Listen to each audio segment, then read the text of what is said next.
What's up, guys? It's me, David the Smash Fan, And Japan, what's up? and we are back after like a 2 month hiatus of reviewing My Hero Academia chapters, and it's good to be back. We've missed a lot, or we've haven't reviewed a lot, and a lot has gone on in the past. I think it's 14 chapters that we didn't cover, and so we have a lot to talk about. Before we start, though, we kind of want to go back a little bit and talk about what happened to Deku in the last two chapters, so chapters 304 and 305. And so Japoran, kind of tell us what happened in this like, I don't know exactly what to call it, because it's in his mind, but it's real. Well, the way that I see it, because after the whole fight, the big fight, All Might is with Deku at the moment, and All Might is able to feel something. It seems like there's a meeting gathering, and in his conscience, I guess, or mind, all the previous All for One holders get together and start meeting with Deku, and start telling exactly what happened, about a little bit more of their background story, about what make Deku so special as well. Yeah, and so they basically were testing him. They were saying, hey, will you kill Toma Shigaraki for me? And they're saying that he needs to be stopped. There's nothing in him. He's just pure evil. He's gonna get away with this. There's no way to save him. And Deku, like at the end of the chapter, he's like, no, like at the moment that I was when Shigaraki was also inside that weird mental thing with him, he said he was able to see a scared small little boy, and so that's who he wants to rescue. And so at the end, they're like, well, this is actually a test. We're testing you to see what your resolve is. And so his resolve is that One for All was to save people, not to kill people. And so if he has to avoid it, he's going to.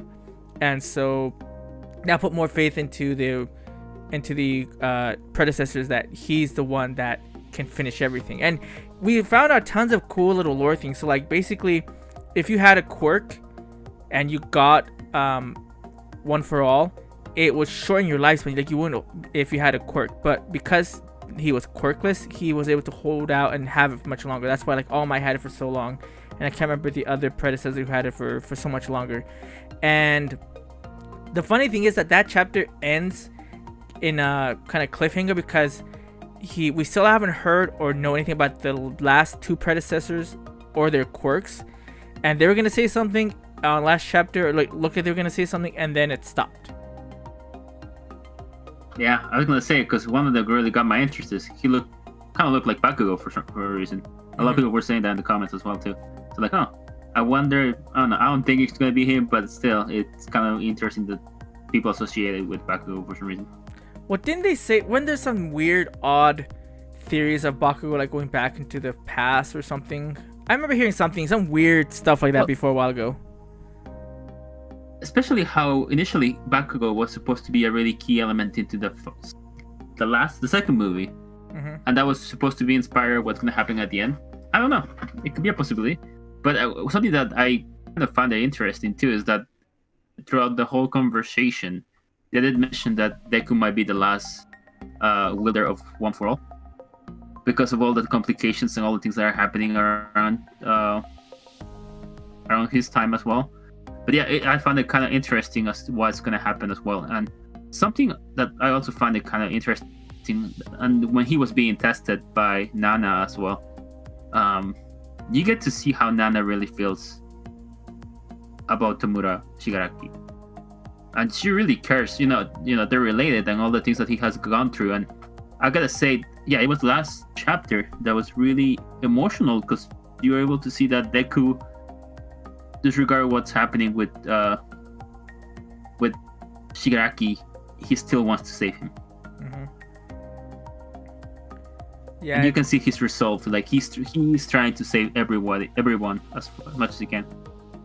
Yeah, I think he's kind of trying to bring this balance to be like, yeah, I know at one point if there was someone who he couldn't save and he had to like kill them, I think Deku's like, okay, yeah, I will do that. But with Shigaraki, it was more like, I saw something in him that made me see that he's not all bad. That all this stuff happened, because of Nana, abandoning his dad and him to go fight, or not him, but his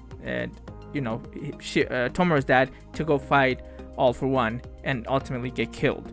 And so it's gonna be interesting what's gonna happen here, if Deku's gonna be able to save Shigaraki at all, or if Shigaraki's gonna choose something. Like I've heard other weird theories that like at one point maybe Shigaraki is going to somehow go to the good side somehow. I don't believe that at all, because right now All for One has his body basically, right?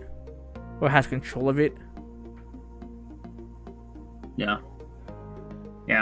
I find that also interesting as well. Like in the whole conversation, they did mention that Gran Torino's still alive, so that was nice. Mm-hmm. Here, we still haven't seen him, but still be able to see that there's a lot of things that they need to resolve in order to move to the next step. Yeah. Well, let's kind of move on to the chapter here, because that's a good segue into it, because now it's the aftermath. We already know a few people that died. So Lady Midnight, she's dead. That sucked, because you don't see it, but you see all the students around her, and you see that she passed away. You see that Bakugo recovered very fast, as we probably knew he would. Deku was recovering, and All Might, is by his bedside. Everyone else is being okay, and now we have the society that's a complete chaos, because now people are not trusting the heroes. And because they don't trust them, there's a lot more chaos. There's also the fact that a lot of heroes, because of being shunned, they're quitting left and right. The whole fact of what happened with Endeavor and Dabi, like all that's out in the open, and now they're trying to keep everyone calm. And you see this with the press conference with Endeavor and Hawks and Best Genius. They're saying, well, this is what happened. This was true. This was false. And you can tell all the reporters, they're still way pissed. They're like, how can you let this happen? Like, what is you saying I apologize gonna help anything? And I really liked how Endeavor's like, he's being kind of tongue-in-cheek with this. He's like if I cried in front of you, would that help me? Understand? They're like, no, like, and then they kind of understand what he needs to do, and he's like, that's right. It's like, the only thing I can do to fix this is to take them out. And he repeats what he said when they did the heroes billboard charts, where he says, come and watch me. So that was cool. I loved how he's like, you know what, I've done bad stuff, and I can't say anything or show anything to help you at all. All I can really tell you is what I'm going to do, and just to watch me. Yeah, I also like that he was able to take responsibility of all of it. He's not like blaming everything. He's like, yeah, I did this. This is something that was in my past, and because of this, all this happened. But if you're angry, just be angry at me. You don't have to blame anybody else in here. I'm the one responsible for this, and he takes ownership of what's going on with him. And I like you mentioned that particular part in which you say, yeah, I did this, but I'm gonna try to make it better, and just keep an eye on me. I'm gonna try my best to protect the city, because right now at this particular point, there is a lack of heroes. There is a lack of hope with everything that happened, and they need to have a particular support in order for them to move forward as well. Yeah, because not only are heroes just leaving, but we have big hero like Mirko, who has her arm cut off.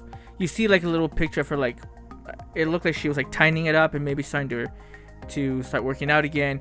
You have, I forget the washing machine hero, I forget the name, but you see Mount Lady looking at her mask, and you see Eraserhead, which he's still probably in critical condition. I don't know if he's gonna go back again. He has his leg that's been cut off, and don't know what's gonna happen there. So it's gonna be interesting how they're gonna get all the heroes that are at least left, to go and fight, because there's just so many that are out of commission, both because of they're quitting or they're just badly injured. And on top of that, let's tell me something though. Oh, so go ahead. Let's tell me. On this particular part, since there's a lack of heroes, I think there's going to be a higher need to have the heroes from the school, from the class as well, to step up their game. I think those are the ones that will be able to have the forefront from now on, because there's a lack of heroes. So I can see that becoming, giving them more responsibility to tackle what's to come. So I found it to be really interesting. And the last part as well, I think that's the one that you want to talk about, right? In particular. Yeah, and kind of going off what you were saying, is what's interesting is that they're having all of the parents of the students at UA go live on the campus with them. Like they said, they're higher priority, and like you said, it's probably because they're going to be using the students to be like, you know what, forget it, you're a full licensed hero, you're going to help us with this. And it's going to be scary because I some of them might not, even though they've had experience, there's still some that haven't done what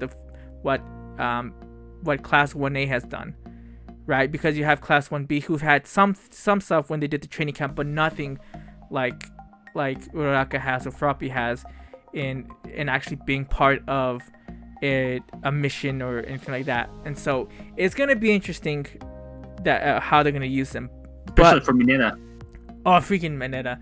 He's going to do it to avenge Lady Midnight. So I can't wait to see him. He's going to become the hero. He's going to become the hero that we all love. Even despite everyone saying he's a joke hero, he's going to be the one that redeems himself. I'm just watch. That's what I'm going to say. Just watch. That's what's going to happen. But let's kind of go to the end. So during the chapter, people, the entire news outlet media, they know about One for All because it was mentioned back on the comms with Endeavor, and it was mentioned by Shigaraki, and so this whole buzz came around. And so when they asked Endeavor about it, he just said, I don't know. And it's because he wants to keep this as much under wraps as possible, because they heard it, but they don't know the connection of what this is. All they know is that Shigaraki was looking for it. And so this leads to Deku writing a letter to everyone in his class and explaining to them what this is, what this power is, how he got it, and that Shigaraki is looking for it. And he does this because he is no longer going to be at school. And basically it looks like he's become a vigilante if you look at the end, because he's in his gear, he's looking over the city and he sees an explosion. He says a big villain's coming, and so it looks like he's taking the vigilante route. So what do you think of this? Because I did not see this coming. Actually, I didn't see this coming at all. This is the way that I see it. It reminds me of Naruto moving into Naruto Shippuden, and the way that I see that is because, well, he knows that a lot of people are, especially Shigaraki and the bad guys, are looking for him, and he doesn't want to affect anybody, his family, friends, and other people die. I think this has been a heavy toll on Deku, because technically we haven't seen Deku's reaction at the moment. We just saw him during his conversation. We haven't seen him in hospital, how he reacted to a lot of bad news. Mm-hmm. But I definitely think that he is feeling a lot of guilt because all of this is happening because of him. And he thinks, well, the only way to protect everyone, I have to live. I have to get stronger. I'll start to come back once I'm able to control all of his quirks. Because that's the thing that I'm feeling. And not to mention in the final panel as well, it does specify.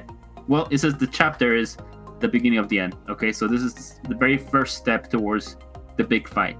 Mm-hmm. They also specify a particular month. It's April. So why so particular about showing April? Why not removing that completely? Just because of that, I think that there is going to be at least some. I still want to believe that there's going to be some time skip for him to leave, for him to train, for him to come back to have a big and final fight with Jackie. So now here's the thing before we end, because I want to talk about predictions of what you think is going to happen. Is this is going to be interesting because you talked about how this is reminiscent of Shippuden, from Naruto to Shippuden. It's going to be odd because his whole thing was All Might needs to teach me. All Might said, I'm not gonna die until I've taught you everything. And now he's basically this vigilante is what it's looking like, because he's no longer attending school, which means he doesn't have a temporary license, as far as I know. He's not gonna be with any agency, and he's just gonna be kind of fighting off stuff by himself. And so it's gonna be interesting, because I think that what he heard from the last two predecessors also kind of, my opinion, is whatever he heard that helped him decide that I'm better off going alone, and I can't risk anyone else. Because I mean, sure, like he saw like the destruction that happened with everyone and who has died. I'm pretty sure the hospital, after he woke up, like he heard tons of things he didn't want to hear. But I'm pretty sure what made up his mind had to have been what all the predecessors said. The last two told him to do something, and he's like, this is what I got to do. Yeah, I do agree on that. I think to properly train his additional quirks that he's probably will get, and is, I don't know, trying to learn to use, because he's gonna need it. You know, Shigaraki's being in control, and he needs a way to train. I think the way I see it is like he has gonna have like some kind of internal training with the predecessors to teach him how to use his other quirks. So by the time he is ready, I guess back for he's probably gonna try to save as many people as he can, but trying to stay in the, not to be more be able, I think, doing from the background, so people will be able to see that it was him saving some people. Maybe he'll do some vigilante stuff, but at the same time he doesn't want to draw too much attention, because I know they're exactly looking for him. He is the key for everything. If he's not there, I mean, of course the bad guys can still attack, but without him, you know, there wouldn't be any conflict. Well, I mean, maybe there will be, but he is the key for all of this to be resolved. Now here's a shot in the dark. Well, I don't know if it's a shot in the dark, but here's, I think, a big prediction that might happen, might not happen. But if there is a time skip, which I'm hoping there is, how crazy would it be if when we see Deku again, that and I can't put all the pieces, but he will be at one point be with Stain. The reason I think this is because Stain has come out again. He's a bad guy, right? He's killed many heroes. His whole reason is because he feels that the hero society has been saturated and there's no true heroes, and so that's why he's gone on this killing spree. Now that heroes are left and right are leaving, his whole reason to kill heroes isn't. I think it's not there. And so I think he'll meet Deku at one point. Like I said, this is just a weird theory, but he'll meet Deku at one point if there's a time skip, and he'll be able to work with Deku at one point to help him, you know, ultimately find where Shigaraki is, because that's what he wants to do, right? I think he wants to be away from his friends and his family, so that he can get his quirk, you know, to where it needs to be with all of them, but also find out where Shigaraki is so that he can take him on one-on-one. And I think he's still needing some help, and I think he's gonna be like, you know what, I have to do an exception. The only one that could possibly help me would be Stain, because he's kind of like, Stain's like this bad guy slash anti-hero slash wants real hero. He's kind of a complex guy. So I think it'd be really interesting that if there's a few years that pass by, when you see Deku, you see him with Stain, because that would also put in more like conflict, or more like what is Deku doing now? Like, is he like a real hero type of thing? Like, it will just blur the lines, is what I'm thinking, if that ever happened. But I don't know what your thoughts are, A, on that, or B, what you are predicting is going to happen. I can see something like that, to be honest. I wouldn't be surprised. I mean, yeah, Stain has a weird mentality, but overall, I think if once his vision is aligned with somebody else, able to technically provide some additional help. I can also see, like I said, the predecessors helping Deku, trying to train him, you know, on his own. Maybe All Might will be there, maybe not. I don't know. I don't think he can provide any additional help as far as he can. I'm surprised. I'm still trying to figure out what's going to happen with the others. I think everybody was trying to step out their game. I think Bakugo is also going to try to step up. It'd be cool if he actually were to be Deku, but I don't think that's going to happen. I think he's going to stay helping everybody in the academia. But yeah, I think this is a critical point for Deku to grow and to see all of his actions have a consequence. He has to be ready and be prepared, because if you think about it, this fight, even though it feels like they won, it's a lost battle. The fight that they already happened, they lost. A lot of people died, a lot of people got hurt. Shigaraki escaped. So I think it's the point to figure out, okay, we made mistakes, so it's time to us get better so we can do a serious fight once I'm ready and once I'm trained with all the skills from all the previous predecessors. Yep. I think we're in the end game now, honestly. Like I mean, depending on what he does with the manga, like I said, this is the beginning of the end. So I feel like we're in like this final part. When we see mangas, when they say this is the final arc, they can last forever. Like we said, with Naruto, the fourth grade ninja war lasted what, like 200 chapters or 100 some chapters. The last arc of Bleach lasted another like 100 something chapters. So there's still a lot to do if this is like the end or if this is the midway point. But yeah, it's gonna be interesting to see what Deku's going to do. Yeah, I still want to see a panel of what that whole conversation with the last two sisters were, because we don't know too much about it. Yeah, we need that. A little bit more about his reaction. His reaction as well. I bet he was probably crying after finding out what happened to all of his friends, the decision that he needed to make. I think we're also gonna get some kind of like background chapter with what his, what leads to this point, so we can understand Deku a little bit more. Yeah, we'll see. But yeah, that's it for this review here. We again, let us know what you guys think of what's gonna happen, or if you like this chapter or not. And yeah, you can listen to us every week, because every week we have a podcast on Podomatic.com. I'll leave the link in the description below. Please like and comment and subscribe for more videos and more reviews. So again, thanks so much for watching. This is David the Smash Fan. And Podium, post your predictions. I want to know. I want to see them.